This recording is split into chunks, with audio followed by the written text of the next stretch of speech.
The UK revokes almost all of its COVID restrictions, so we'll talk just a bit about what that is, what that means, and where we go from there. In other news, Washington State launches a Catch the Virus program to reward people who have had and recovered from the pinko pox, and it goes over just about as well as you think it would. So we'll talk just a bit about what's going on with that. Truckers and protesters continue to come in to Ottawa to protest the vaccine mandate, and the false flags begin. So we'll talk just a bit about what's going on with that. And a Georgetown law administrator is on leave after making a tweet about the Supreme Court. Spoiler alert, I haven't read that article ahead yet, so I don't even know what he said, but we'll find out together over here on Contemporary. You're just mad you can't date me. I am Jay Edgar, and this is Contemporary.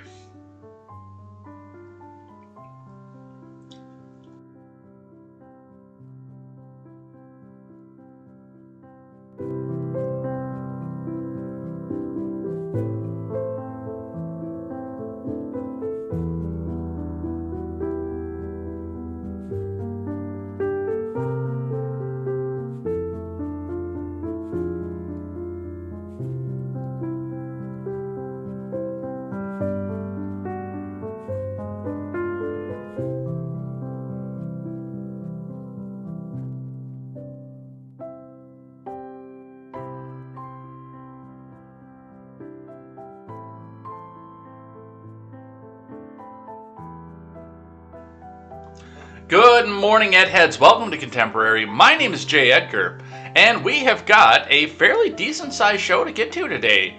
A lot of news, a lot of stuff to talk about, a lot of stuff to go over with it today, so we've got to get right to it. We've got to stay on task. No more getting distracted, no more getting the ADHD or anything while we're going through this over here on Contemporary. So let's get into it. Let's get started. And, I mean, just seeing some of the stuff here.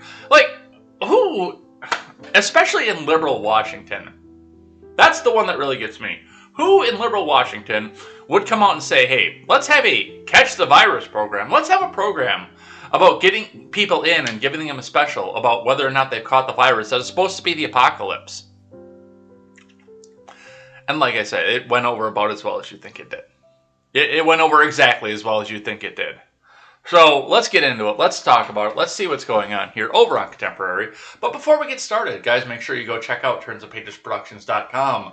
Bookmark the page, stick around, hang out with the start page here while we raise some funds to make sure Joe gets paid, because we like Bobby Joe and we need to make sure that she gets paid for the work that she does with the website.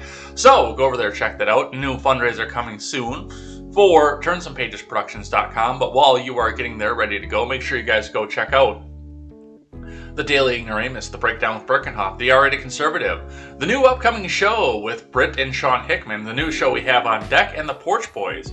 So go check out all of those great creators. They make great news, they make great culture, they share great memes, and they're just all around great people. So go and check them out over there on turnsofpagesproductions.com. Let's look in at the finance here and the Bitcoin that we need to live a truly libertarian life.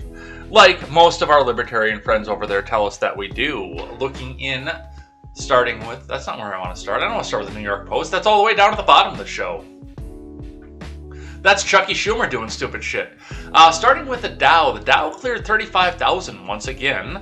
A lot of people buying stocks because they were on sale at this point here. So, it dropped again because the futures were down when we started yesterday, but they started to rise and they had a steady rise throughout the day, ending the day at 35,131.86. That is up 406.39 or 1.17% on the Dow. Looking in at the Bitcoin is at 38,647 US dollars and 70 US cents.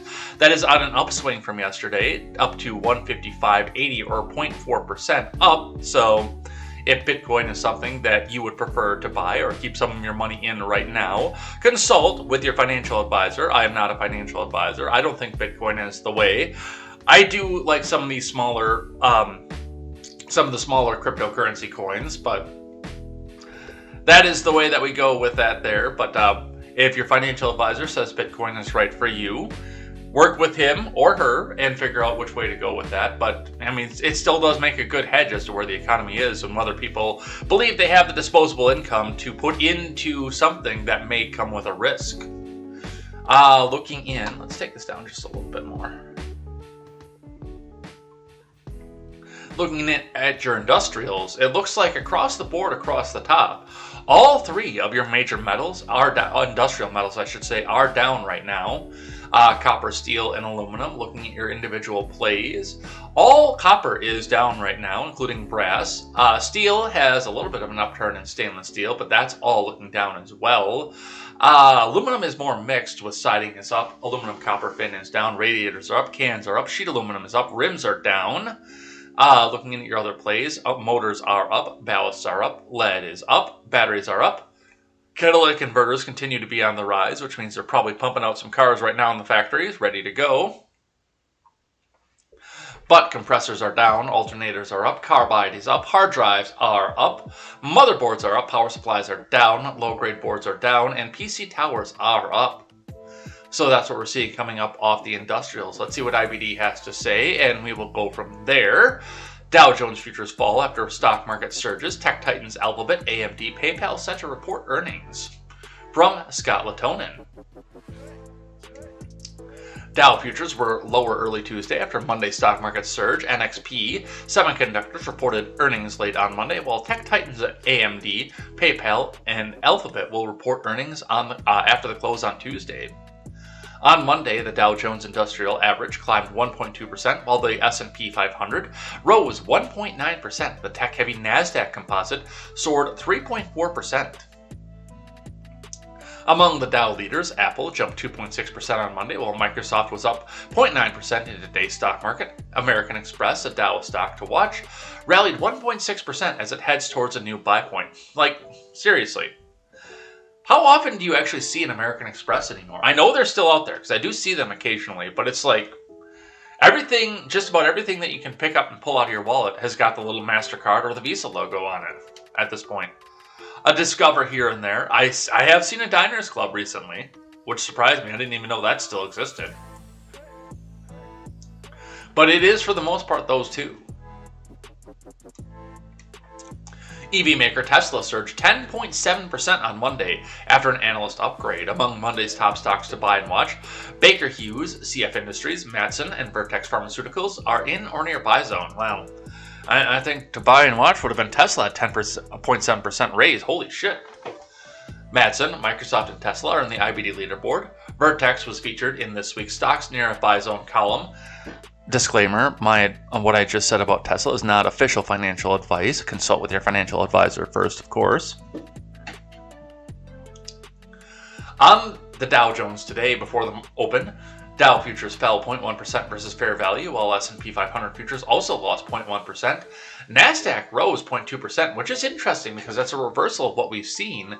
Typically, throughout the markets, we've seen the S&P and the Dow rise and the NASDAQ falls. So this could be an extension where their NASDAQ is trying to claw its way back at this point. Among ETFs, the NASDAQ Invesco QQQ Trust rallied 3.2% on Monday, and the SPDR S&P 500 moved up 1.9%. The 10-year Treasury yield erased early gains, closing flat at 1.78% on Monday. Oil prices climbed again, sending West Texas Intermediate more than 1% higher, which is going to reflect your gas prices in the next 48 hours, to just above $88 a barrel and right at a 7-year high. 7 years, that brings us back to 2014, when many places were reporting $4 to $5 a gallon. Around where I lived, anyway. So, that's what we see coming back up off of that. Remember, of course, that overnight action in Dow futures and elsewhere doesn't necessarily translate into actual trading in the next regular stock market session, because Mr. Latonin doesn't put that in his articles, so do remember that. Let's grab one from Seeking Alpha, and then let's go talk about the UK. From Seeking Alpha, NASDAQ, Dow Jones, S&P 500 futures ticked down ahead of Jolt's numbers. From Kim Khan. Stock index futures point to a cautious opening after Monday's strong rally that took a little more of the sting out of a bearish January. NASDAQ futures and S&P 500 futures are off about 0.2%, and Dow futures are doing a little bit better. The 10-year Treasury yield is down 2 basis points to 1.76%. That is probably going to help a little bit on the economy unless they hit the rate hike and it jumps back up to fucking 2. Investors will be looking at the December job openings labor turnover survey at 10 a.m. Eastern Time for insight on labor market participation, so pretty much right at the end of the show, and hints at what January jobs report may hold. That's what I'm thinking. That's what I'm most concerned about, is what the January jobs report is going to be. Now that we are officially into February. Happy Black History Month, everybody. Economists are looking for openings to drop at 10.3 million from 10.6 million. Pantheon Macro expects the quits rate steady at 3%. JOLTS is a good indicator of the tightness of the labor market and one we've preferred to payrolls as a lead indicator during the pandemic, Deutsche Bank's Jim Reed said, which is great because your payrolls data sucks, so you need to find something to spin this positively to. We had a record number of job creations here, Mr. Biden. It was 460,000. That's a record, man. Come on. That's not even the top number of jobs in your administration, Mr. Biden. Oh, come on, man. The people that are pulling my strings tell me it's a record. This week's payrolls report is expected to be markedly different given the impact of Ermagerd, with Bank of America forecasting a loss of 150,000 jobs. Also after the start of trading, the January ISM Manufacturing Index arrives, expected to dip slightly to 57.5%. December construction spending is released at the same time with a consensus for a 0.6% rise. And that is, of course, as we start to prep for the incoming spring building frenzy. So we'll see what happens with that, with the roads, with the houses, and everything else that goes along with that. Some degree of softening is already expected, but weak numbers could still weaken the conviction for a 50 BP March Fed hike, according to ING. So that's what we're seeing coming out of the markets. Let's get into the main news of the day, and we are going to start with something that was brought up 3 times on last night's KTZed redemption. So I went ahead and marked it for this morning's show, and we are going to start the morning with Reuters today. From Reuters, England plans to revoke mandatory COVID jabs for health workers. I have no author given on this one. It was written by a robot, guys. A bot, a Russian bot. Holy shit.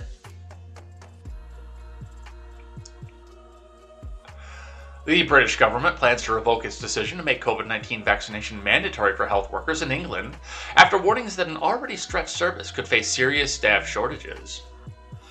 The policy would have required employees in the state-run National Health Service and social care workers to be fully jabbed by April 1st. This means that they would have had to receive their first shot this week to meet the deadline.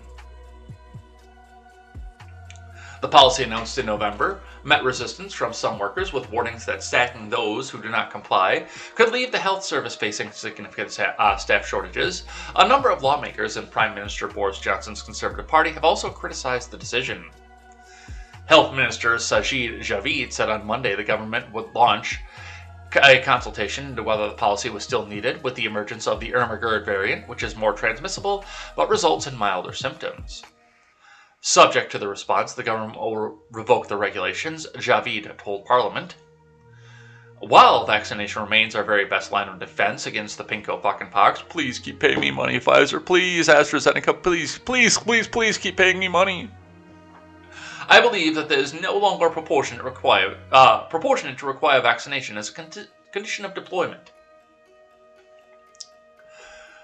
England has abandoned the pinko pox measures introduced to combat the Ermagerd variant, including compulsory mask wearing in public transportation and in shops and guidance to work. Scotland, Wales, and Northern Ireland will decide their own measures, which have generally been stricter. The government has faced criticism for its overall handling of the pandemic, in which Britain has reported more than 155,000 deaths from the pinko fucking pox in total, the 7th highest death total in the world. But there again, now that we're sitting back here trying to put the pieces of this entire thing back together, the question will be whether it was of COVID or from COVID. But, oh, hey, if you say that out loud, unless you're a government official, you might be a conspiracy theorist. More than 75,000 healthcare workers, about 1 in 20 employees, have not had the pinko-pox jab, according to the NHS. The Royal College of Nursing and the Royal College of Midwives have previously pushed the government to extend the deadline to prevent a mass shortage in the health service, saying the policy amounted to self-sabotage. The backlash against mandatory vaccination in Britain is in line with a wider sentiment across the world as people from the US to Ukraine argue that such rules violate human rights and civil liberties.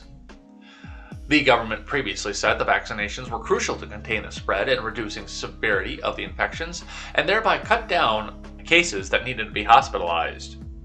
Well,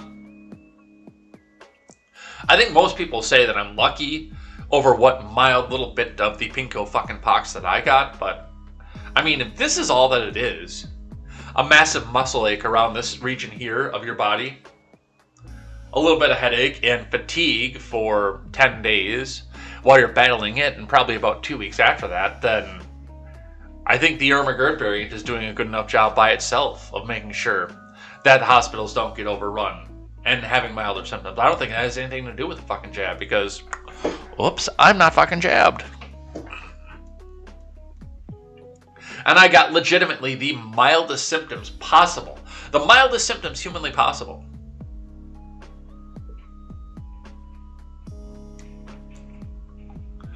But that's what we're seeing coming up out of England. And like I said, I mean, the big thing with this, especially, and we'll be talking about this with the Washington State thing as well, is that, I mean, if the Irma Gerd variant is really as mild as it is,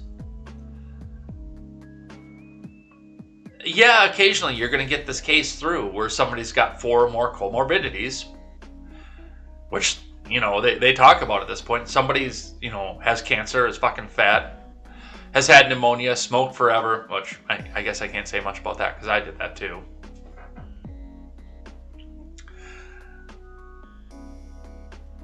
But, I mean, at the point here, if Irma Gerd has ripped through the entire population, and people have this natural immunity that, once again, another thing that people were called a conspiracy theorist for just not that long ago over on the YouTube. But if people actually have this so-called natural immunity so much, then what do we need the jab for? Now, there again, if you continue to believe that this is the best way for you to keep your job, to keep your family fed, and anything else like that, I do encourage you to continue to go and get the jab if that's what you want to do, if that is what you have decided is best for your family. For you, your family, and the future of your career.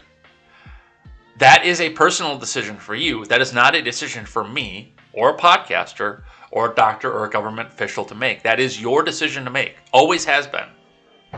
I'm not anti-vax. If you really want this thing, go and get it. But with the pushback that we're starting to see to the compulsory side of it, and some of the people starting to realize as well that a lot of this is just going to profit for Big Pharma, I don't see a lot of this lasting for very much longer. Let's keep going.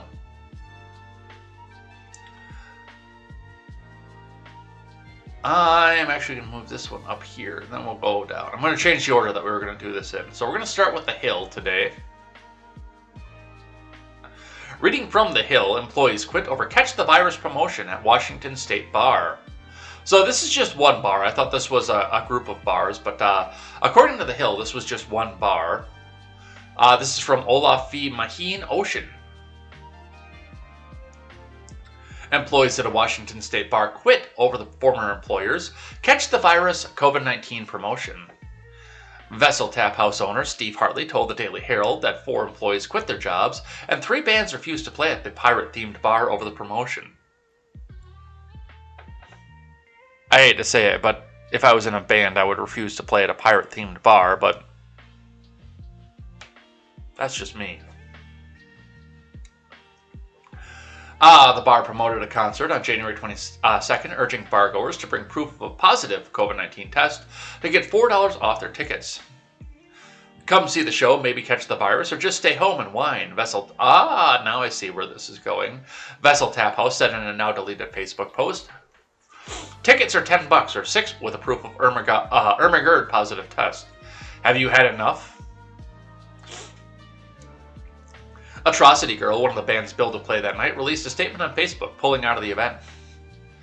After talking it over, we feel really disturbed that this post was ever allowed to be made. We do not condone the behavior and do not think that COVID is a joke. While we want to play and love being out there, we encourage everyone to stay safe, the band wrote. Atrocity Girl frontman Johnny Angel told CBS affiliate KIRO that he was shocked at the promotion. I was appalled, Angel said in a statement. I was really, really disappointed that anyone could ever make a post like that. Hartley said the promotion was an ill-advised attempt at humor, and the employees responsible have been fired from the bar, according to the Daily Herald. We're getting comments that we're trying to infect the public, Hartley said. Clearly we have no interest in that. People aren't going to come and drink if they get sick, and we know that. With the highly transmissible Ermagerd variant now accounting for nearly all coronavirus cases in the U.S., the country was reporting upwards of 600,000 cases daily and nearly 2,000 daily deaths. As of last week, I would love to see the numbers on the daily deaths and the comorbidities that go with that, but, once again, you're a conspiracy theorist if you think that that's what's happening. It can't be real because the mainstream media told us that you only die of COVID. That's the only cause of death as long as we're in the pandemic. There is no other cause of death out there. From Newsweek onto this, bar fires employees behind Catch the Virus promo after losing customers, band, and staff. And, oh, hey, look, there's a new variant, Ermagerd BA2, known as Stealth.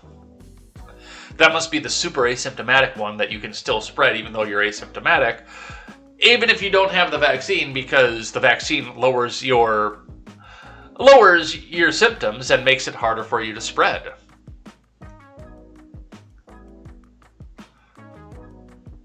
From Thomas Kika.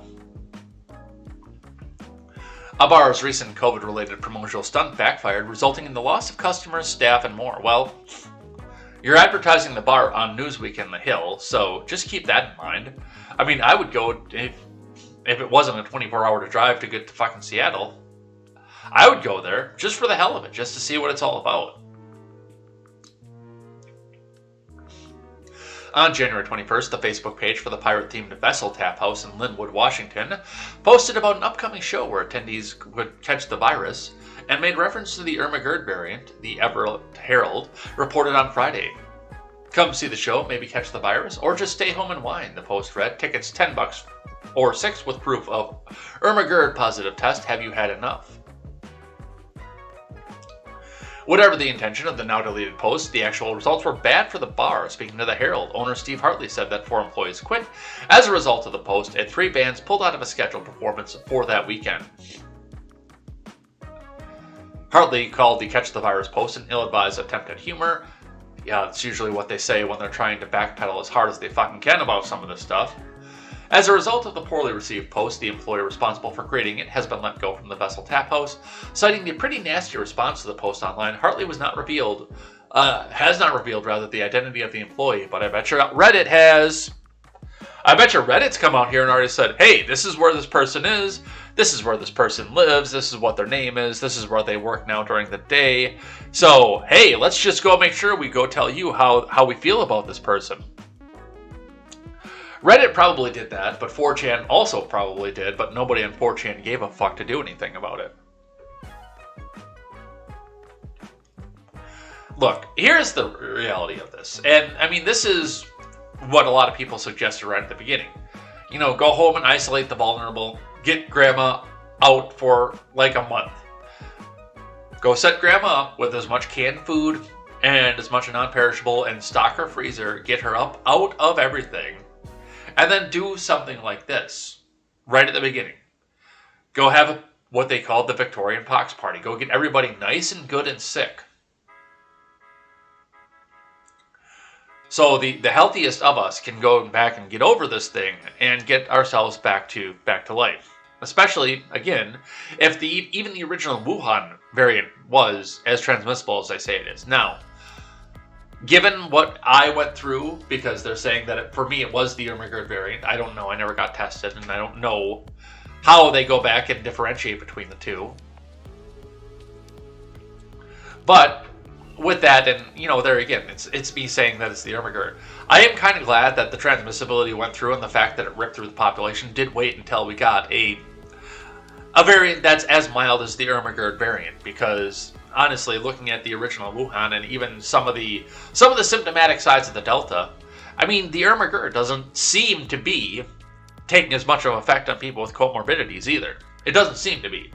I don't have all the data in front of me for that, but just from what I've seen from passed around social media, it doesn't seem to be hitting the comorbidities as hard. So, to get everybody naturally inoculated through the Ermagerd was probably, to wait for this variant to go through, was probably the best way to do. I feel like if we'd have had the pox party under Delta, it might have been a little bit worse. But, I mean, at this point, especially if it's going to be this mild, it's probably going to be the best way to do this. But still, with the panic, especially being in Washington, I can't imagine that this went over well and somebody looked at this and said, what the fuck, dude? But I also don't think that it was an ill-advised attempt at humor. I'm sure it was the employee, whoever it was, and it might have been the owner, coming out and saying, hey, you know what? Let's just get this out there, get everyone sick, and get it the fuck over with. From the Blaze. Bands cancel shows and employees quit Washington State Bar over its Catch the Virus promotion. We probably can skip most of this because it's probably going to be a lot of the same information. The other two articles were very, very, very thorough in how they talked about this. This is from Carlos Garcia. A bar in Washington State saw their employees and quit and bands cancel their gigs over a Catch the Virus promotion that included a discount for people who had proof that they had tested positive for the pox. So we've got a few other people that are coming back to this, so we'll just skip right down to the backlash.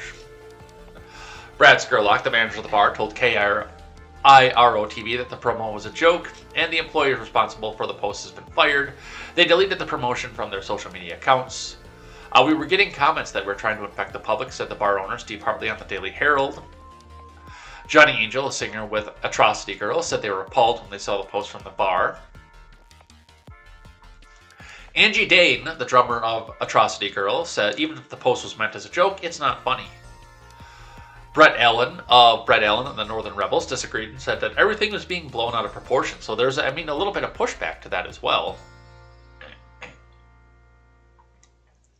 They're costing their servers their tip money and costing business owner his business when he didn't do anything wrong, Allen said. Some patrons said they felt completely safe and it was clear that the promotion was a joke. Here's some more about the bizarre promotion.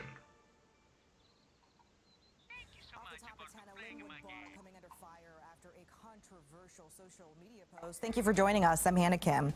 The post called for proof of a positive COVID test to get a discount. Fox 13 News reporter Alejandra Guzman spoke with a couple bands that were scheduled to play at Vessel Tap House. Alejandra, this is certainly a talker. Not only is it a talker, but as you can see behind me, the bar is definitely struggling. We've been here since before they even opened, and I can tell you it's taken just up until a couple of moments ago for customers to really start walking in through the door. Off camera, we did speak with an employee who says, just like many other local businesses, they're in the same boat. They're hurting, but now it's the staff who's also really struggling, trying to make ends meet after this incident. The Vessel Tap House in Linwood putting themselves on the map after their latest social media post. Their Instagram read, Omicron and Vessel present the I'm Too Sick to Attend show. Come see the show, maybe catch the virus, or just stay home and whine. Tickets $10 or $6 with proof of Omicron positive test.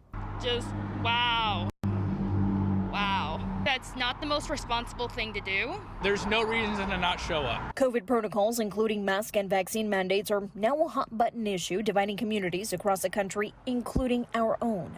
Mike says he has never been to the pirate-themed bar and music venue, but he did hear of the controversy surrounding the local business. I'm here to support this Vessel Tap House. Vessel Tap House has since deleted the post from its accounts, which called for positive results for a discount. Despite the alarming request, Mike says he feels safe going in. 110%. Why? Because Again, it's clearly a joke. I don't really see myself going into a business like that, at least not during COVID times. Yasmin, who works next door to the bar, says like many others, the post just didn't sit well with her. Off camera, we spoke with an employee who says since the post went viral, things have been tougher. Getting customers in the door has been slow. Their opening hour has since pushed back, and staff is struggling to make ends meet.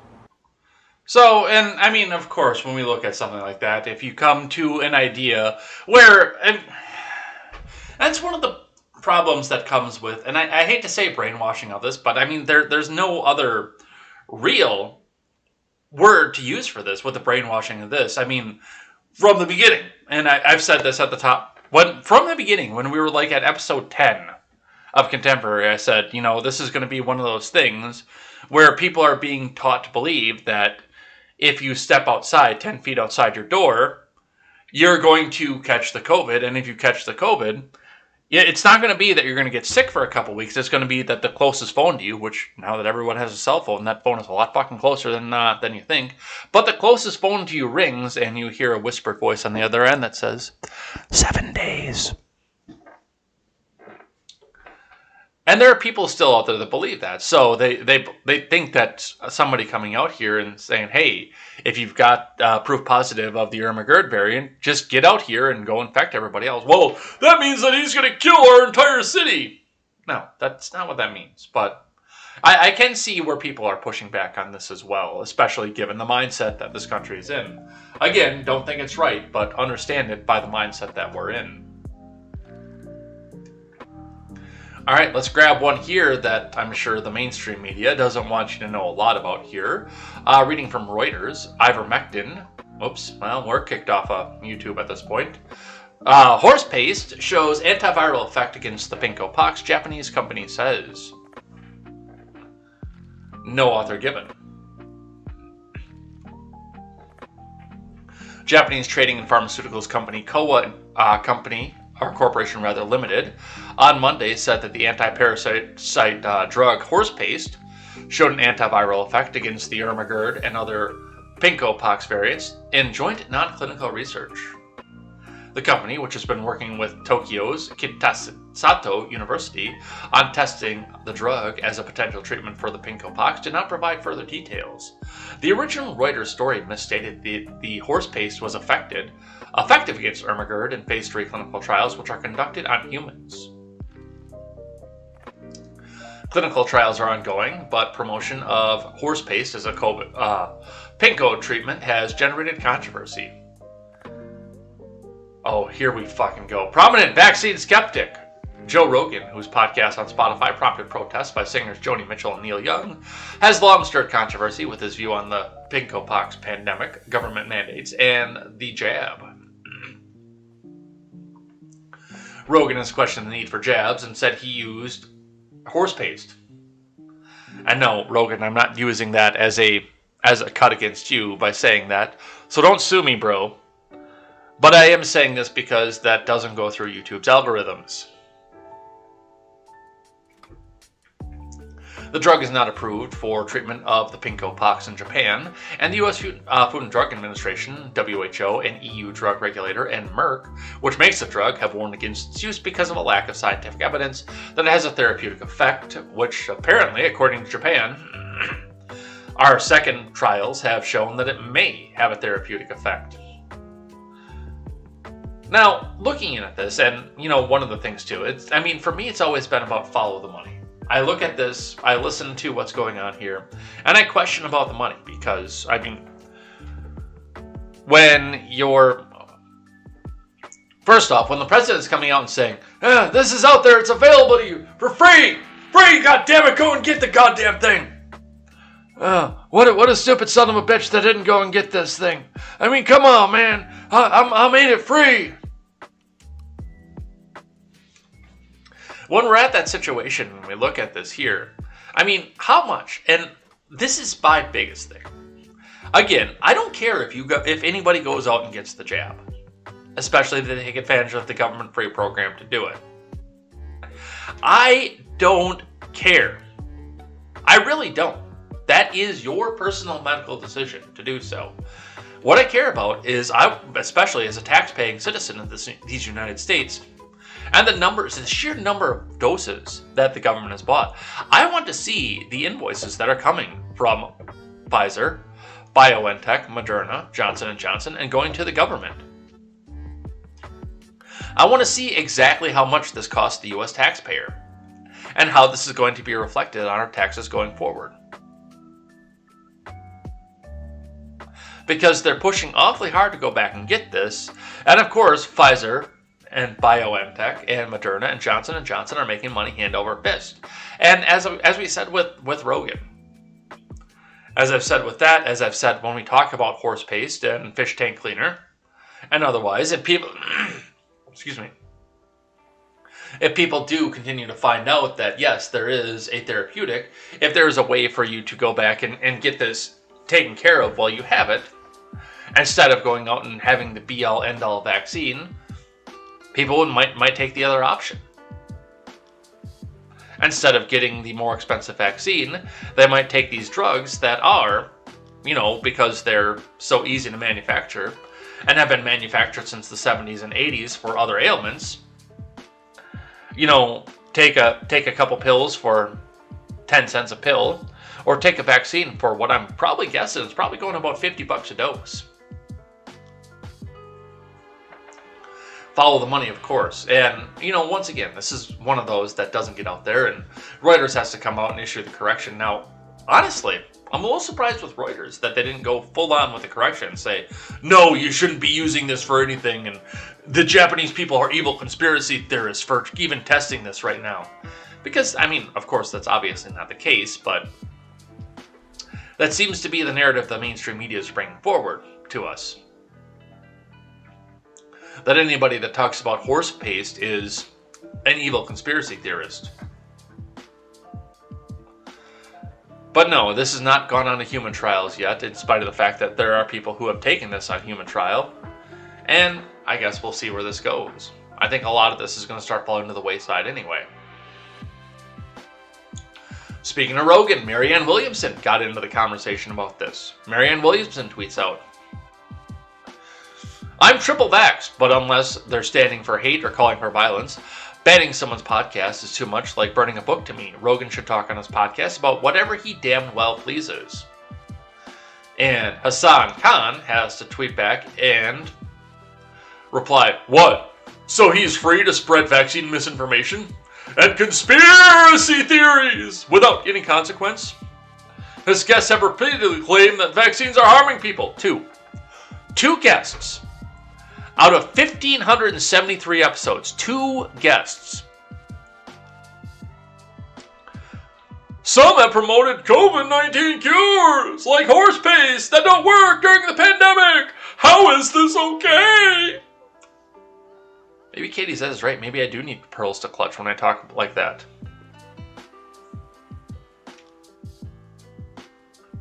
And yes, he should be. And you should be free not to listen. Mia Gabrielson, a Canadian, of course, says, and I can cancel my subscription if I damn well please, which I did! Look at me! Hey, follow me! Make me popular! I canceled my Spotify! And after what we've witnessed in Ottawa this weekend, the line has been crossed! Are you in Ottawa, Mia? So hey, look, they don't like Marianne, which I'm actually a little bit surprised that Marianne Williamson is triple vaxxed. I'm not gonna lie. She seems like she would put a set of crystals in her pocket and think that she was going to be okay.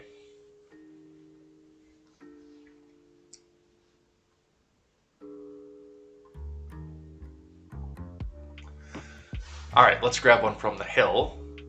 Critics slam Spotify for using Facebook Playbook on Rogan controversy, from Rebecca Clar. Spotify's response to the Pinko-Pox misinformation on Joe Rogan's highly popular podcast has critics singing a familiar tune, simply warning users about problematic content is not enough. The streaming service's decision not to remove JRE in the wake of the false and misleading claims places it in the middle of a moderation battle that social media giants have been fighting for years. It's nice to welcome Spotify to the table, but unless they come up with a policy that also has a clear enforcement mechanism for when somebody repeatedly breaks that policy, it's not enough. It's basically meaningless, said Bridget Todd, Director of Communications at Ultraviolet. Spotify is using what Syracuse University Associate Professor Jennifer Grigiel called the Facebook playbook, distancing itself from the responsibility to moderate content it distributes. We know we have a critical role to play in supporting creator expression while balancing it with the safety of our users, Daniel Ek, the CEO of Spotify, said in a statement on Sunday. In that role, it is important to me that we don't take on the position of being a content censor while also making sure that there are rules in place and consequences for those who violate them.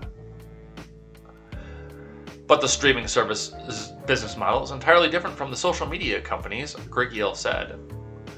Unlike on platforms owned by Meta, including Boomerbook and Hostagram, there are barriers to entry for content creators to appear on Spotify, which Grigiel said undermines its attempt to use the same defense as the social media sites that let any user create an account and post content for free. Oh yes, any user, unless you are IP banned.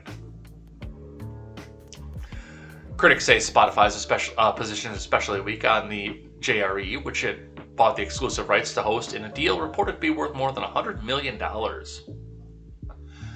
This is a massive public health challenge, and part of the reason that infection rates remain so high is because of the volume of disinformation out there promoting false cures, undermining the confidence in vaccines, undermining confidence about masks and so forth, said Aram Sinareg, chair of the communication study at American University. And so there's a real direct causal line between the kind of content that Rogan puts on his podcast and the continuing toll of the Pinko-Pox-related deaths in the American public, and as his exclusive distributor, having paid $100 million, Spotify bears some of the direct responsibility for that, Sinareg added. No, they don't. They signed a contract, and in that contract, there was a clause that stated that Rogan cannot be censored as long as he's under that contract. Their hands are tied. They signed this freely and openly. Meanwhile, when you go onto Facebook, you realize that, hey, your hands might not be tied because most people don't read the end user license agreement or the terms of service, and they don't realize they agreed to not pass dangerous misinformation. Oh my God.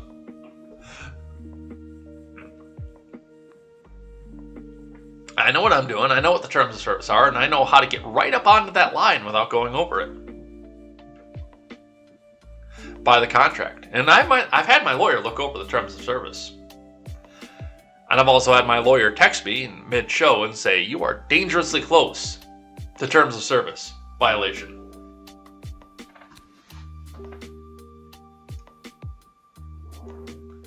But that's what they say out of that. Here is a look at the artists that are pulling their music from Spotify over Rogan's content. This is from Fox Business's Nate Day. Joe Rogan's Pinko-Pox related content on his podcast, exclusive to Spotify, has caused a bit of a mess for the streamer. In recent weeks, a handful of notable artists have pulled their music from the streaming juggernaut, blaming Spotify for spreading false information about the Pinko-Pox via the podcast. The ordeal began when Neil Young pulled his catalog. That is false. That is false. Neil Young wrote the letter, tried his damnedest to backpedal on it, tried his damnedest to walk back away from it, and since the letter got leaked because of the publisher, Spotify looked at that and said, no, Neil, fuck you, we're done.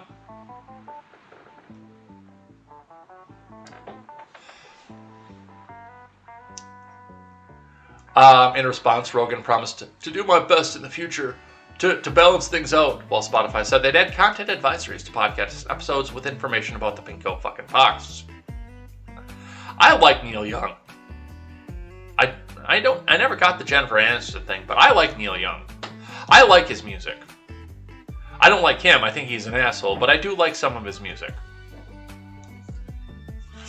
Especially the stuff with Crosby, Stills, and Nash. By the way, before we get into this, before we finish out this one, I do want to point out, because Chaos Soul asked who listens to Neil Young, I do want to point one thing out off of this. And I don't know if this is because of ownership disputes with Stephen Stills or anything else like that, or if it's just because Stephen and David and Graham didn't make this controversy. But you can still listen to Neil Young on Spotify as long and only if he is with Crosby, Stills, and Nash. If he's making music with David, Stephen, and Graham, he's fine. Spotify still has the page up. I listened to them for a little while last night. After the night show last night, I went and listened to some Crosby, Stills, and Nash, and Sometimes Young. I enjoyed them. But yeah, Neil Young's artist page, that's all gone.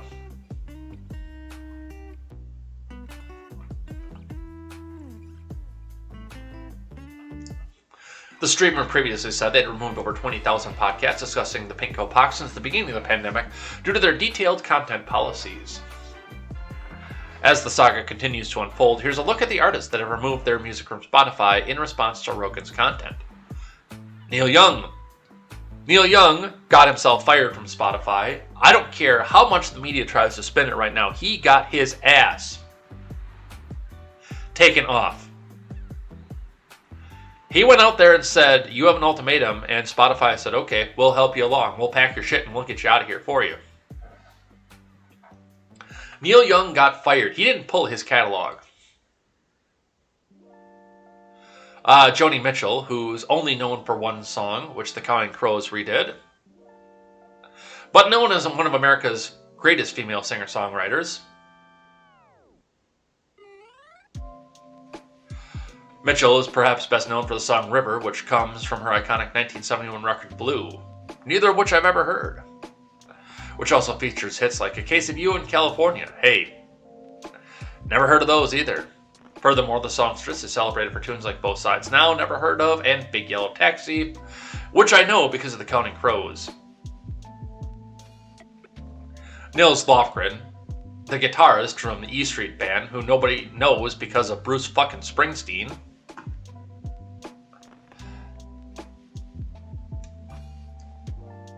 And that's it. Like, there was a big day, and that's part of the reason that I did get this out here and talk, or thought I was going to talk about this today, was because there was a big push of like, the Foo Fighters are going to pull their music.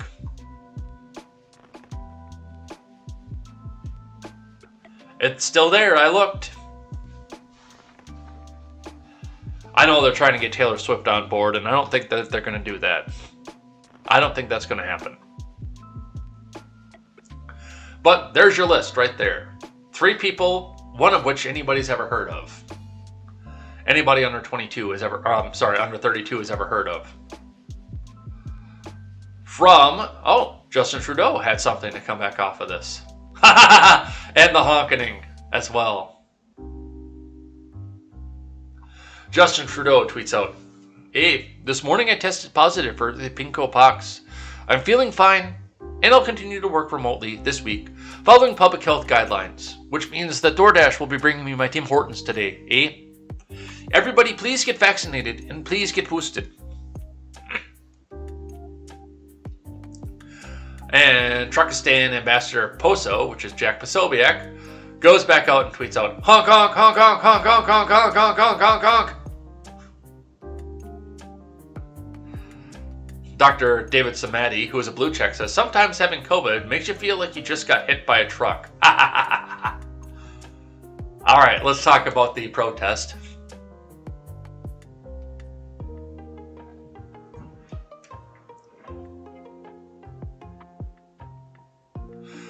Trump advisors drafted orders to seize voting machines. Yeah, maybe, but they didn't seize voting machines.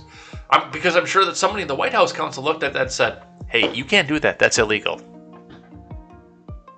What a fucking non-story. There's a reason I haven't covered a lot of what's been going on with Trump and the DOJ. Because the majority of it is a complete non-story.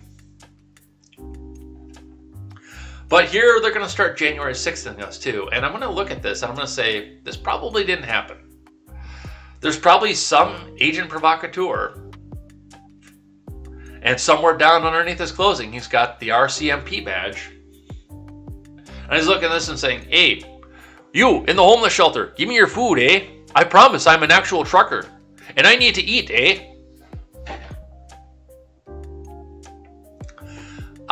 Truckers and protesters against the Pinko Pox mandates block a border crossing. That I can see. That one I can actually see, because that is what their grievance is, the ability to cross the border unvaccinated and not have to quarantine when they come in while the food in their fucking trailer spoils.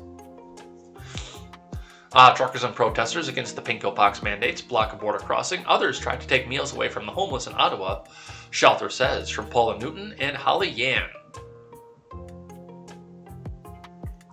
What started as a convoy of truckers protesting the Pinko Pox mandate has snowballed into a blockade in the Canadian capital and the obstruction of a U.S.-Canadian border crossing.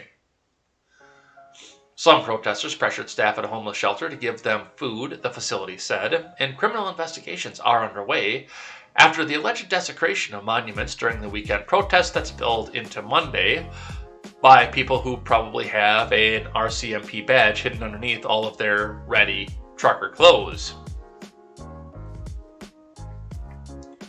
The protest stemmed from the Freedom Convoy of truckers that traveled across Canada for several days before arriving at Ottawa on Saturday. The drivers oppose a recent vaccine mandate requiring truckers entering Canada to be fully vaccinated or face testing and quarantine requirements. Downtown Ottawa remained packed with rigs and cars Monday morning as protesters rallied against the Pinko Pox mandates, and some legislators were set to return to Parliament Hill. But PM Trudeau was not there. On Monday, Trudeau announced that he and 2 of his children tested positive for the Pinko fucking pox. Trudeau and his family have been quarantining in an undisclosed location, but he had sharp words for those causing turmoil. Canadians are shocked and frankly disgusted by the behavior displayed by some people protesting in our nation's capital, Trudeau said on Monday.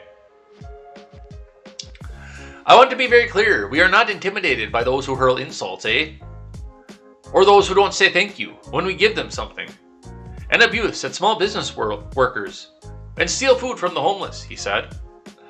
We don't give in to those who fly racist flags, and we don't cave to those who engage in vandalism, or dishonor the memory of our veterans. Shepherds of New Hope, a homeless shelter and kitchen in Ottawa, said some protesters harassed staff and volunteers for meals. While we are not certain of the exact numbers, I'm sure you're not, the demands for meals and verbal altercations continued for several hours over the dinner period, the center tweeted on Sunday. Trucks were parked in our ambulance drop-off zone for nearly 12 hours until they were removed and towed with the support of Ottawa Police Services, the facility said. Yeah, don't do that. I'm going to tell you right now, and whether this is an agent provocateur or this is an actual trucker, if you are parking the truck in the loading zone for the ambulance, you are the asshole. I don't care who you are in this situation. And I am fully in support of the truckers, blocking out the grocery stores, blocking out the roadways, blocking out the police station, blocking out the wrecker hall. I am fully in support of them shutting down small business and making it hurt for the people of Ottawa. But if you are blocking the hospital or a route to the hospital, then you are the asshole. You are the asshole in this situation. And yes, there are agent provocateurs among these truckers. And yeah, there are a few truckers out there that are going to take this the wrong way or too far too, because they get out there and somebody's going to come out and say, "We got to enter the Parliament building!" And a bunch of the other people are going to look at that and say, "Hey!"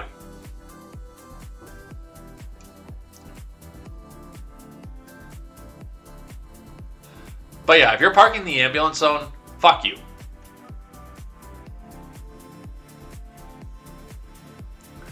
Truckers and protesters clog a border crossing in Western Canada. Trucks and cars have been blocking the Couts border crossing just north of Sweetgrass, Montana, where I-15 is a major commercial artery for U.S.-Canada supply chains.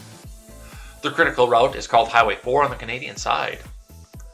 Alberta RCMP asked motorists to continue to stay away from Highway 4 south of Lethbridge in the Couts border crossing. The RCMP in Alberta tweeted late on Sunday.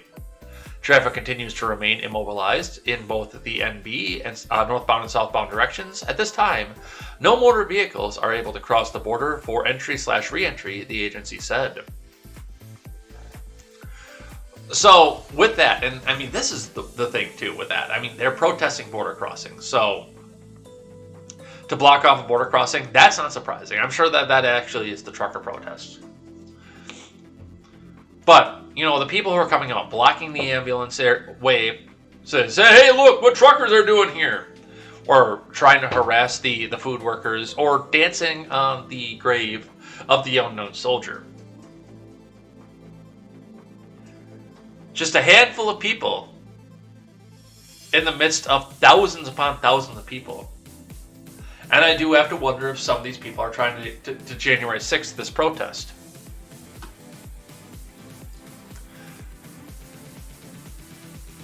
But that's what we're seeing coming out of that. Let's grab one from the Blaze. Do not take the bait.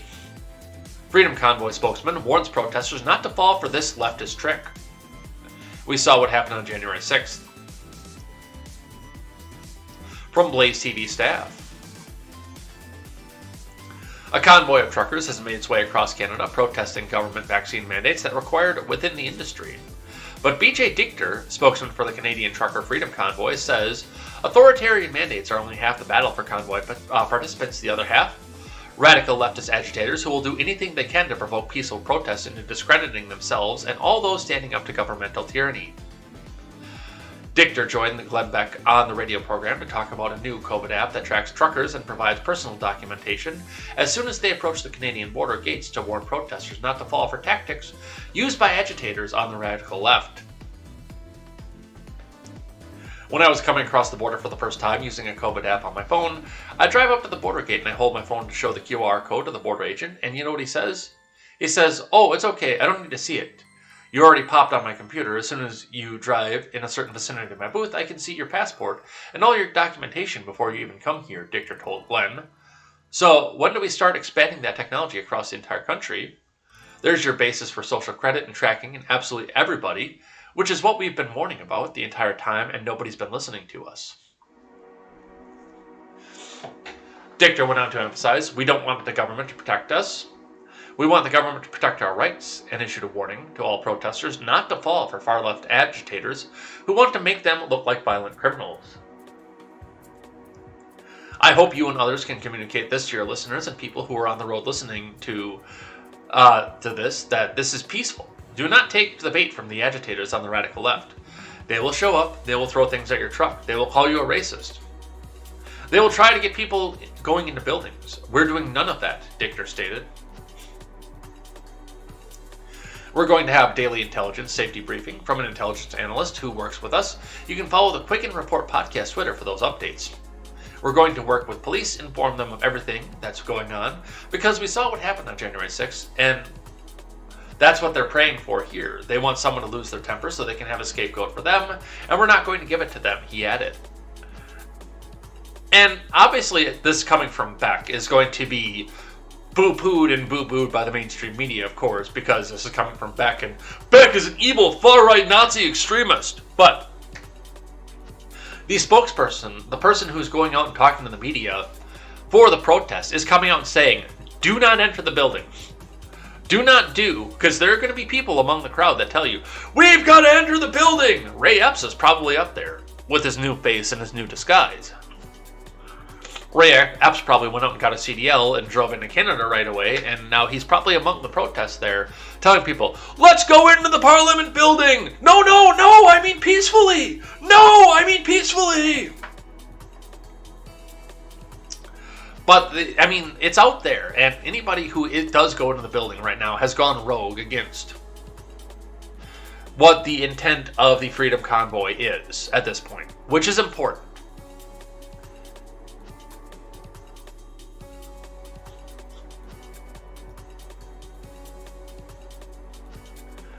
And yes, pass this along to everybody you know, especially those in Canada.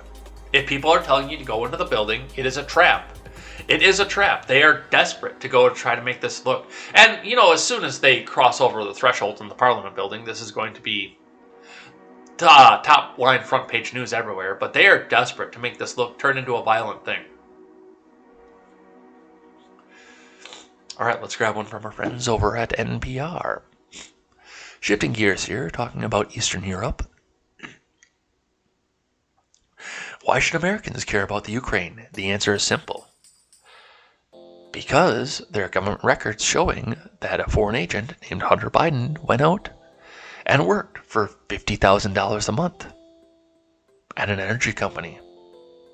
But we're not going to tell you that. We're going to find another reason to go and tell you why people should care about the Ukraine. Because we need to come back and hide this. Because otherwise it vindicates what the evil orange man came out and said. So we will tell you exactly why you're supposed to care about this. And you will in turn donate money to us over at NPR to make sure that we can continue to spread our communist ideals and make sure that neoliberal warmongers like Joe Biden stay in office and people from the outside never get in. So donate money. Never Printing Reality, National Progressive Radio. Let's see what they have to say. This is also from Mary Louise Kelly, Kat Lonsdorf, and Jonaki Mehta.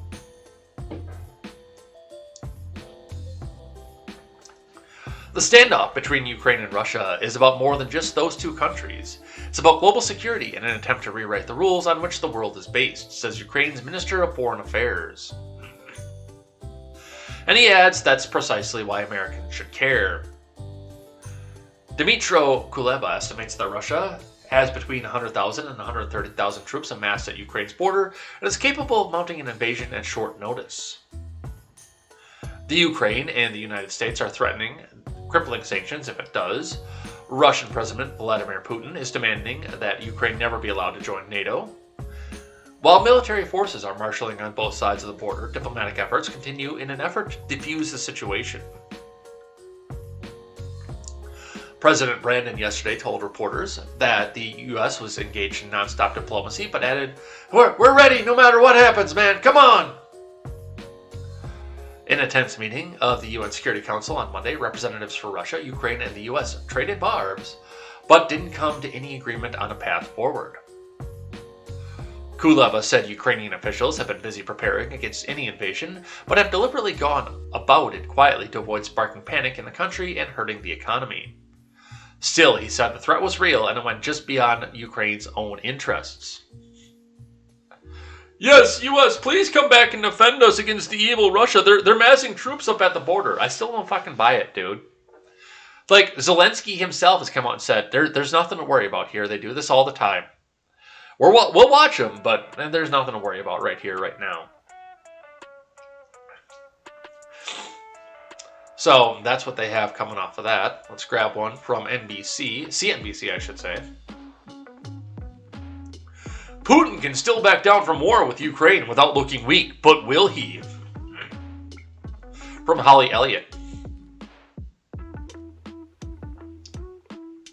Tensions between Russia and the West remain high after the U.S. refused to cede to President Putin's demands, but analysts say it's not too late for him to back down from a military confrontation with the Ukraine. The world is awaiting Russia's response after Washington refused to bow to Moscow's demands over Ukraine, including the country is never admitted to NATO, and that the military alliance's deployments in Eastern Europe are rolled back. While Russia considers its next move, there remain heightened concerns that Putin could be poised to give Russian troops a green light to invade the Ukraine. Despite insisting repeatedly that he has no plans to launch a military incursion, Russia has stationed around 100,000 troops at various locations along its border with the Ukraine, as well as massing troops inside of neighboring Belarus, its ally as well.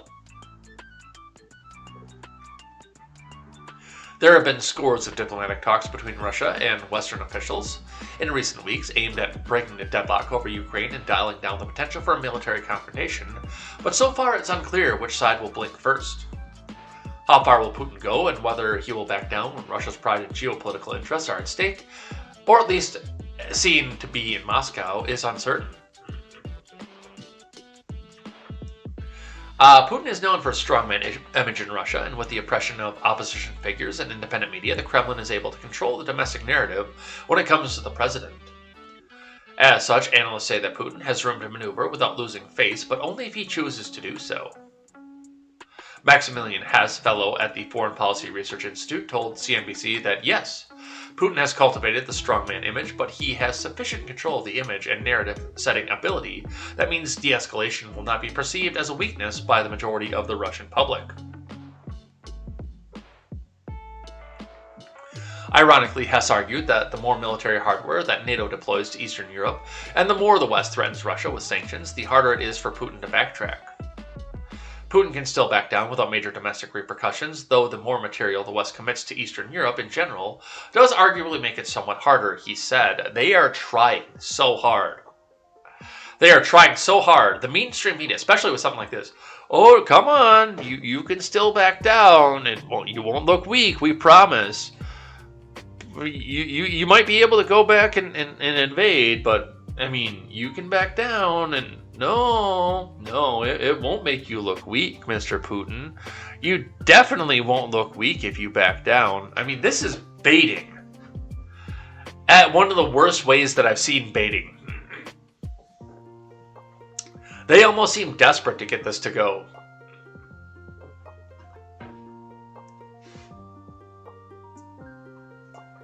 Let's grab one from Reuters. Ukraine announced new plan to boost army. Europeans rally behind Zelensky. From Natalia Zinitz and Gabriela Bazinska.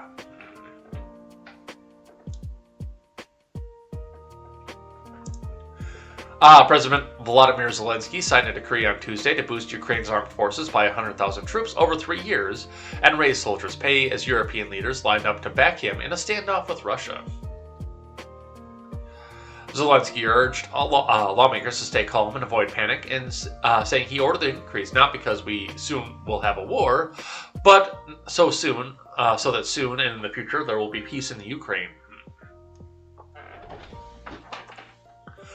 Russia has massed more than 100,000 troops near the Ukraine border, while denying plans to invade in action that the U.S. and its allies have warned could trigger some tough sanctions. Ukraine's armed forces currently number about 250,000 compared to Russia's overall strength of around 1 million. Ukraine said it was working with Poland and Britain to strengthen cooperation in the context of ongoing Russian aggression. Well, of course, just to be honest, having the Ukraine have a quarter of the forces of Russia is a little bit impressive, given the fact that Russia is like 12 times the fucking size of the Ukraine. On a visit to Kiev, Polish Prime Minister Mateusz Morawiecki said Warsaw would help Ukraine with gas and arms supplies as well as humanitarian and economic aid.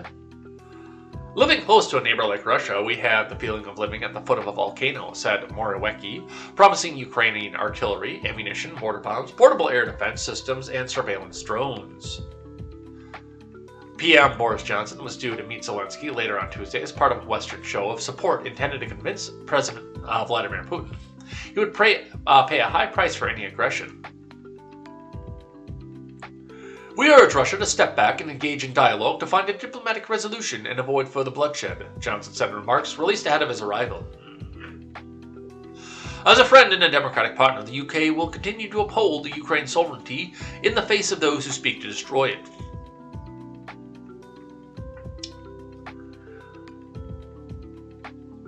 So, the alliances are forming. It looks like everybody's going to be on the Ukraine side. And, I mean, if this comes out without a fight or without a war, I could see Ukraine coming back into peacetime and joining NATO. And I'm sure that Putin is not going to be happy about it, but such it is. That's one of the, as far as I know, one of the standards for joining NATO is that your country has to be in an extended period of peacetime, which the Ukraine is not.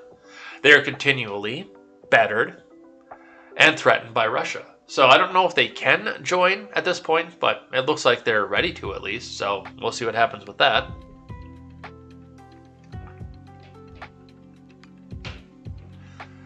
Let's see, what else do we have here? Tulsi Gabbard. Moving on, talking about the Supreme Court. Tulsi Gabbard tweets out, Biden chose Harris as his VP because the color of her skin and sex, not qualification. She's been a disaster. Now he promises to choose Supreme Court nominee in the same criteria. Identity politics is destroying our country. Surf on, Tulsi. Surf on. Funny story. When I was looking to get this tweet, like I actually looked up Tulsi Gabbard so I could go and find this tweet because I saw it screenshotted everywhere. I wanted to get this actual tweet. When I saw it everywhere, I opened up, I hit the search bar, and I typed in at Tulsi Gabbard, and the name popped up on the side, and I clicked on it right away. But as I was clicking on it, it almost looked like the notice was there of you follow each other. And I'm like, what? Tulsi Gabbard followed me? But it appears that she does not, which I'm not surprised, obviously. But just to see that, I don't know if it was just wishful thinking, but looking off to the side, seeing you follow each other with Tulsi Gabbard, I'm like, okay. Come on my show. We'll find a place for you.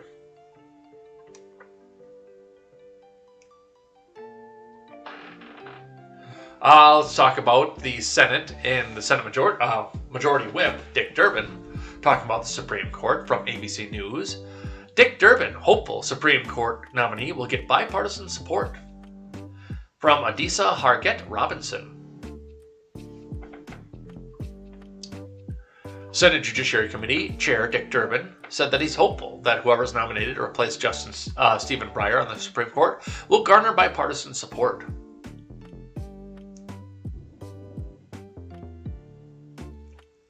I know Susan Collins is a guest on your show this morning. I've spoken to her. I've reached out to the Republicans saying the nominee will be available for you to get to know them, Durbin told anchor George Snuffleupagus on Sundays on ABC's This Week. Snuffleupagus noted that the GOP senators Tim Scott and Chuck Grassley, the vice chair of the Judiciary Committee, think Biden should pick a moderate who reflects the entire country, who reflects the close division in the Senate. Well, it was Senator Mitch McConnell who decided that he would eliminate the filibuster on the Supreme Court nominees. Fact check true. Durbin responded, it used to take 60 votes. McConnell said, no, let's make it a majority. Well, that was in response to Harry Reid and his judicial picks, but noted, you do have that. And that meant the selection process was more partisan than it had been in the past. In 2012, then Senate Majority Leader Harry Reid carved out an exception to lower the threshold to a simple majority to convert from then President Barack Obama's lower court judicial nominees. After Democrats invoked the filibuster to block the nomination of Neil Gorsuch, McConnell in 2017 eliminated the filibuster for Supreme Court nominees, clearing the way for Gorsuch to be confirmed. Which I hate. But Durbin expressed optimism some Republicans would ultimately support President Biden's nominee. Biden said he plans to decide who to nominate by the end of February, but has already announced they will nominate the first African-American woman to the Supreme Court, fulfilling a campaign promise he made in 2020 to do so when a vacancy arose. Look, here's the reality. Ketanji Brown Jackson is probably one of the most qualified people that's on the short list. I don't know how she would stack up against anybody else on the judicial list, don't get me wrong, because I don't know who else would be in line and who else would be there for Biden. But Ketanji Brown Jackson, from what I've seen from her resume so far, is probably one of the more qualified people that could be placed onto this. But there again, we don't know if she, A, would have to recuse herself from cases that involve affirmative action, which I would expect given what the criteria was to put her up at the top of the list. I would expect that, to recuse yourself for affirmative action, because you are, because of the way that he put it forward first, without giving a name, without giving an educational qualification, without giving a judicial qualification, just coming out and saying, it's going to be a black woman, man, come on!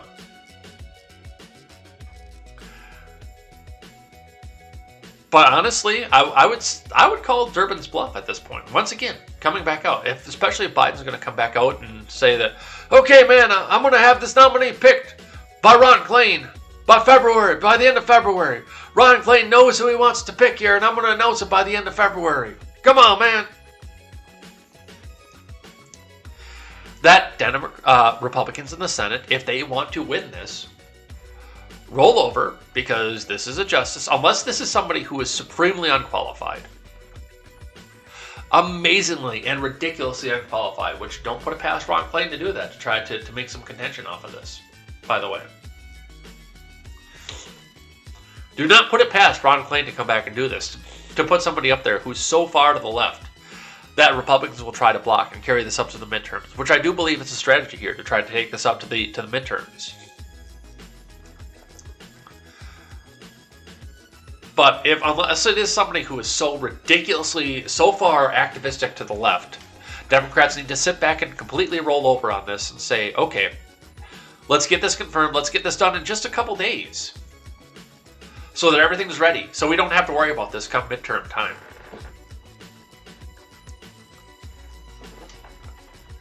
We don't want to worry about this come midterms. We want to actually have the issues on the table, not just one single issue. Who's going to replace Stephen Breyer on the Supreme Court? Now, mind you, Breyer's term ends in October 22nd, before the midterms start, and he has said he will not retire if his replacement is not confirmed by that point. But with that being said, yeah, that would be, right now, would be the best, the very, very, very best opportunity for Republicans in the Senate. Just roll over and let it done. Let it be done. Don't bring this into the midterms. You do not want this headache hanging over your head in the midterms. Because if this is hanging over your head in the midterms, you will lose the Senate. So just get this done, let this go, and then see what happens after midterm time. From the Daily Wire, more Dick Durbin news. Assertive woman of color, Democrat senator says Biden's judicial picks have been more controversial than he expected. From Virginia Cruta. Senate Majority Whip and Judiciary Committee Chairman Dick Durbin said Monday that President Biden's judicial picks have thus far been more controversial than he expected. Durbin, who will preside over the first committee hearings for any potential Supreme Court nominee, is set to do exactly that following Justice Breyer's announcement last week that he planned to retire at the end of the court's current session. Asked if he thinks it's going to be harder for GOPers to criticize or oppose a black woman for SCOTUS, Durbin noted some of Biden's other court picks have been more controversial than I expected. Bender retweeted Monday evening, "Me, is there a theme to them?" Durbin said, "Assertive women of color."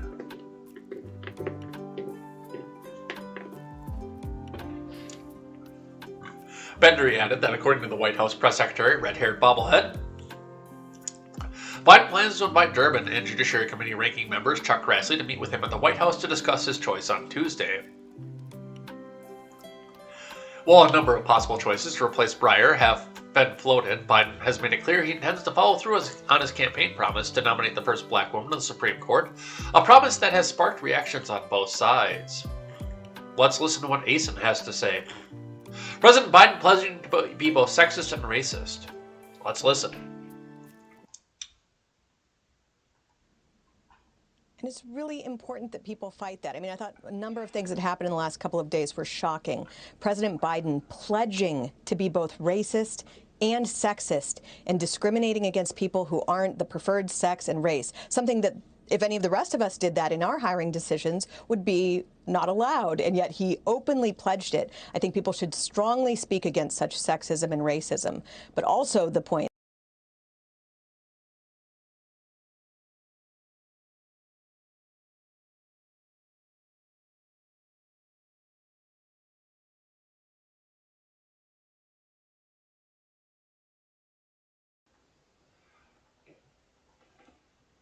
Sorry, I thought that video was longer than it was. And that is part of the problem with that too. And like we said last night, like I've said numerous times on this program, yeah, I mean, there should be an advisory in there. If you are going to use gender and race as your primary, your top, the number one choice in who you pick for the Supreme Court, then yes, that person should have to recuse herself from affirmative action cases because because he led with that. Now, let me be clear about something here. If he hadn't led with that, if he hadn't made a campaign promise about that, and then as soon as Breyer came down and said he was going to step down, he hadn't come out and reaffirmed this and says, no, I'm going to fulfill my campaign promise, we'd be having a completely different conversation right now. now. We would be having a massively different conversation right now if that wasn't a campaign promise, if that wasn't something that he swore to us and assured us he was going to do right off at the beginning. The problem with this is the fact that he came out and said, no, gender and race, that's going to be the number one, the top part of this. And nothing, well, there's going to be other things that matter, but that's going to be the top part of this. This is an affirmative action hire. If Biden, by the way, had come out and said, I think that Ketanji Brown Jackson is the most qualified person for this job, there are a few people out there who would be automatically saying, oh, he's just picking her because she's strong, empowered black woman, and he's doing affirmative action. Now, if he'd have picked her without saying that he was going to do that, without saying that on the campaign trail, and without saying that immediately following Breyer's announcement that he was going to retire, we would be calling some of those people who were saying this racist assholes. But now they have a point. Now, Biden has handed them a point on a silver platter. Here, man, here's your point. Go out and say it to all your alternative media buddies as much as you can. Was this by plan? It actually might have been. Because, of course, now all these people are going to be coming out here, and that's the first thing they're going to do is say, oh, well, this is all about race and sex, and this person might not actually be qualified. And now all the MSD and CNN anchors and The View can come out and say, oh, well, all those evil Republicans don't want her on the court because she's a black woman. Evil! So, I don't know where the strategy is off of this. There are worse picks that he could pick than Ketanji Brown Jackson, I will say that. But that's it. That's what I have off of that. It is 9. What do we have left?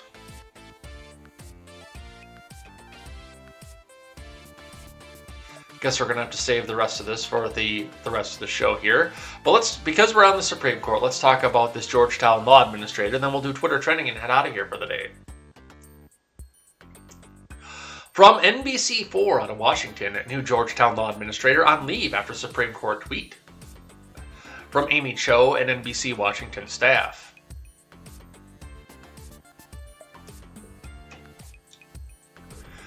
A new Georgetown law administrator has been placed on administrative leave after controversial tweet about President Biden's intent to nominate a black woman to the Supreme Court. Ilya Shapiro, who was brought on to lead the school's Constitutional Law Center, tweeted his pick for a nominee, saying that the person doesn't fit into the latest intersectionality hierarchy, so we'll get a lesser black woman. He later tweeted an apology. Dude, never apologize. Saying, I meant no offense, but it was an artful tweet. I've taken it down. The Georgetown Black Law Students Association called the tweet offensive, racist, sexist, and misogynistic, and asked the school to fire Shapiro. The tweet's suggestions that the best Supreme Court nominee could not be a black woman and their use of demeaning language are appalling. No, it's a he. He says he's a he. Georgetown University said in a statement, the tweets are at odds with everything we stand for in Georgetown law and are damaging to the culture of equity and inclusion that Georgetown law is building every day.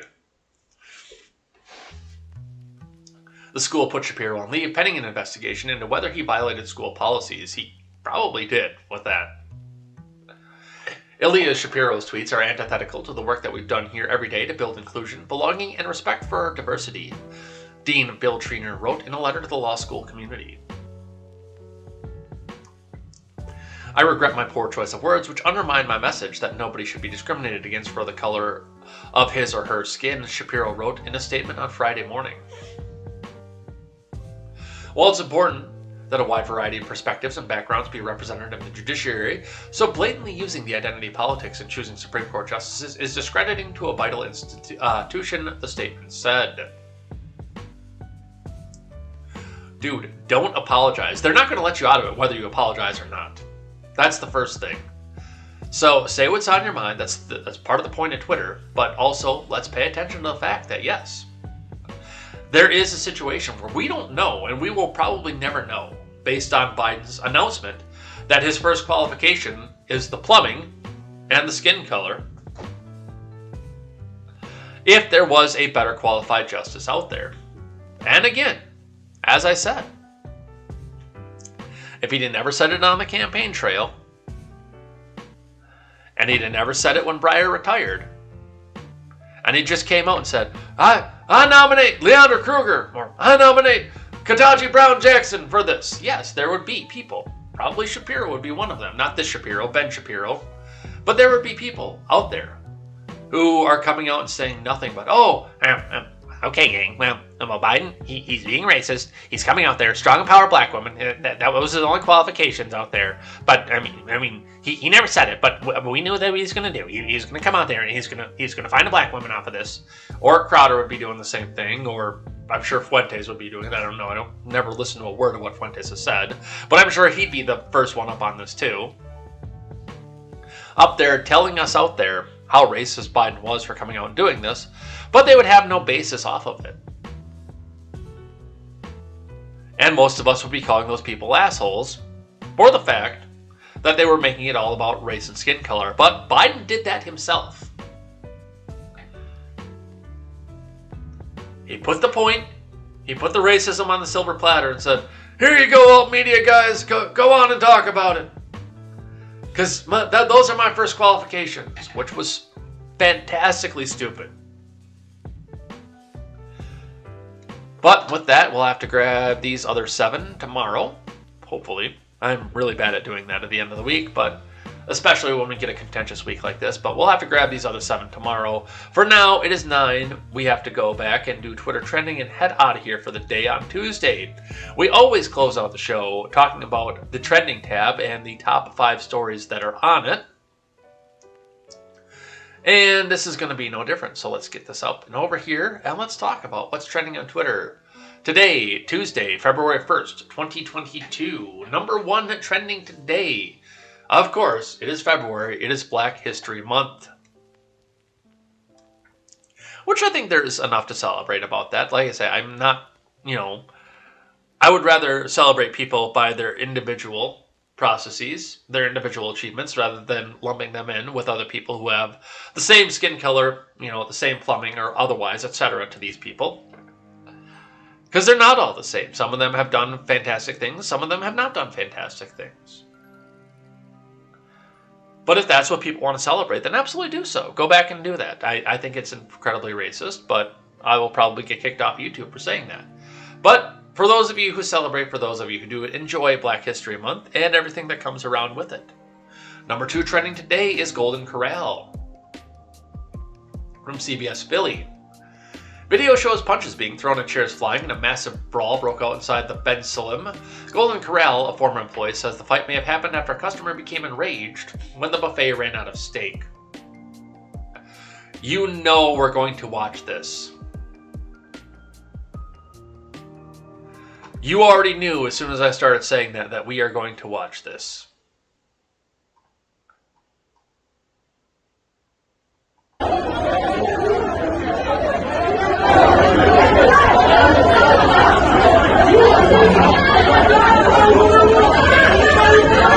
Really?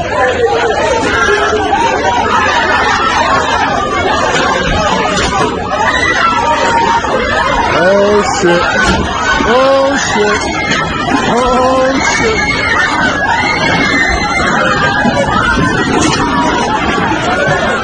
Oh shit. Oh shit, the high chairs. Oh shit. Ooh. Oh shit.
wanted was some steak.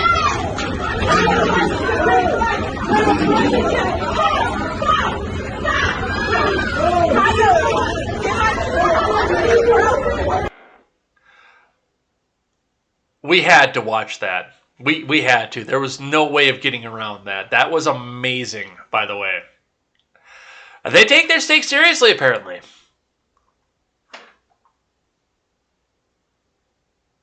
I disavow that, Arvolt. I disavow. After church, high cholesterol and saturated fat smackdown at the Golden Corral, part 1. I'm not here to make friends, as I say, walking into the Golden Corral. Yeah, that was definitely something.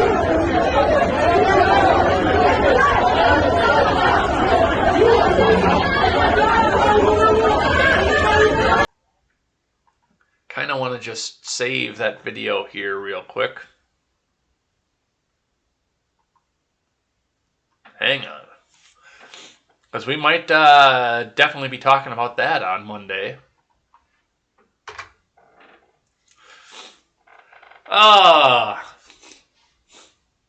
Wonderful, wonderful things happening at the Golden Corral. Number 3, Happy Lunar New Year. With chairs flying and everything else. Countries around the world celebrate the Lunar New Year on February 1st. So apparently this is the Lunar New Year. I don't keep up on a lunar calendar, unfortunately, but I know it's a 13-month calendar, and I know that it's celebrated around the world. So yes, for those of you who do celebrate or understand the astrological or astronomical signs of this, Happy Lunar New Year to you. Indeed. I think that's mostly a Southeast Asian thing. We will skip the Tuesday feeling, of course. NFL trending, thank you, Tom, with the GOAT. Tom Brady has officially announced his retirement from the NFL after 22 years. Thank you, Tom. So yes, Tom Brady is retiring. Now, I because of my proximity to New England and the friends that I have there, I've heard people suggest that he should come back and be the quarterback coach for the Patriots, which I guess, honestly, given how much of a fan base that he has there, how much that people actually still love him there, even though he walked away for a little bit, Tom Brady, that would actually be a really good fit for him, I think. And I think that the people of New England would be happy to have him back. I kind of wish Favre would have done the same thing, honestly, if he did after the Jets and the Vikings.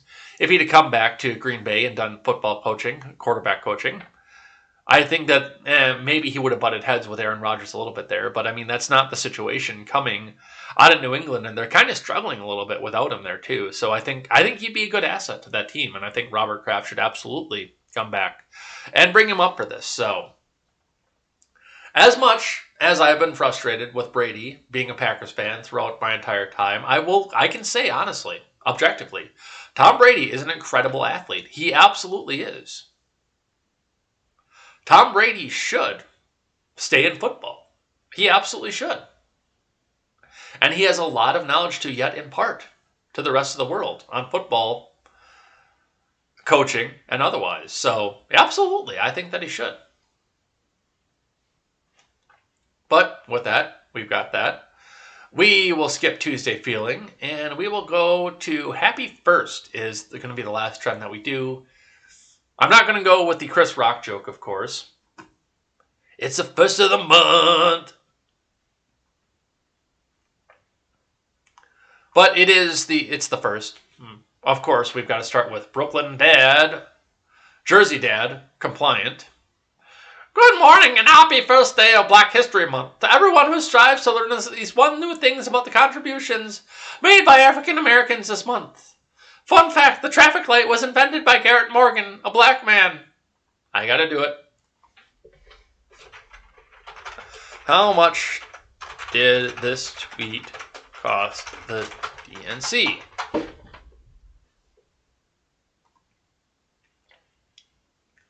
It's an honest question, because it gets paid by the tweet from the DNC. Happy 1st in February, my BB loves. Happy 1st anniversary to this Taman. I don't know who that is. Happy 1st anniversary, sisters-in-law. I don't know who that is. So it looks like there's a first anniversary going on with something. There's something with K-pop that's going with this. But it's also happy first day of Black History Month and happy 1st of the month. So with that, that's what we have coming off of that. Those are our 5 Twitter trends for the morning here. I didn't bring the music back up after the Golden Corral fight, but that's fine. We'll move to the outro music instead, and we will head out of here for the day. Let me get a refresh over on the Twitch here. Let's see if anybody's streaming here for the morning, so we can head over and host that person. Uncle Lander. We'll go with Uncle Lander for the morning here, but let's get the outro music out here and let's go. Let's finish off for the day. So, thanks everybody who came by and chatted with us in the live chat and talked and kept us going with that. I know the Brady thing can be contentious. I know the Golden Corral thing can be a little bit contentious here, but you know, we've definitely got some news to go over here, and we will see what happens with that and where we go. So we're gonna head out of here for the day, and we will be back here tomorrow with more contemporary, more news headlines, and more of what's going around the world, plus the 7 that we skipped for today as well for the end of it. So come back and join us tomorrow for more contemporary, and we will see you then. And until then, I am Jay Edgar, and this is Contemporary. Take care.